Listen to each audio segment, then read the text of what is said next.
राजकोट किल्ल्यावर जवळजवळ 100 कोटी रुपये खर्च करून छत्रपती शिवाजी महाराजांचा पुतळा या ठिकाणी उभारण्यात आला आणि 100 कोटी रुपये खर्च करून सुद्धा हा पुतळ्याच्या आजूबाजूचा परिसर काही दिवसापूर्वी खचला गेला होता।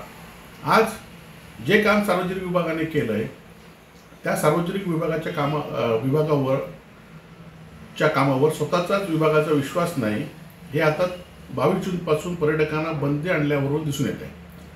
कारण हा किल्ला आणि हा पुतळ्याचं स्मारक हे समुद्रापासून दूर आहे, समुद्राच्या पाण्याचा कुठलाही धोका नाही, परंतु जो 100 कोटी रुपये खर्च करून सुद्धा पुतळा गेल्या वेळी ज्याप्रमाणे स्मारक कोसळलं होतं त्यामुळे पुतळ्याच्या आजूबाजूचा भाग कोसळेल म्हणून ही बंदी आणली की काय असा प्रश्न आहे शिवप्रेमींच्या मनामध्ये।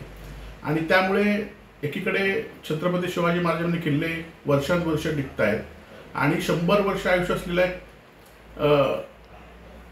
असलेले मुख्यमंत्री इथले सगळे मंत्री सांगतात की ह्या पुतळ्याचं आयुष्य 100 वर्ष आहे, तरी पण या पुतळ्यावर आजूबाजूचा परिसर कोसळेल म्हणून ही बंदी आणली की काय असा प्रश्न आहे। खरं तर ही बंदी आणली तरी त्या ठिकाणी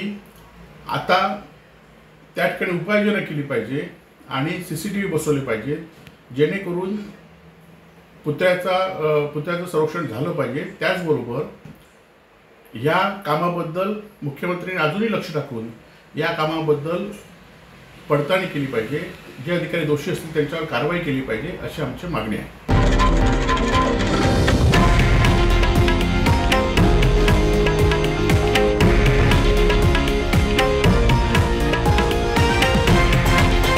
हे आहे देशातील नंबर 1 न्यूज नेटवर्क आणि आपण पाहत आहात TV9 मराठी, एकमेव।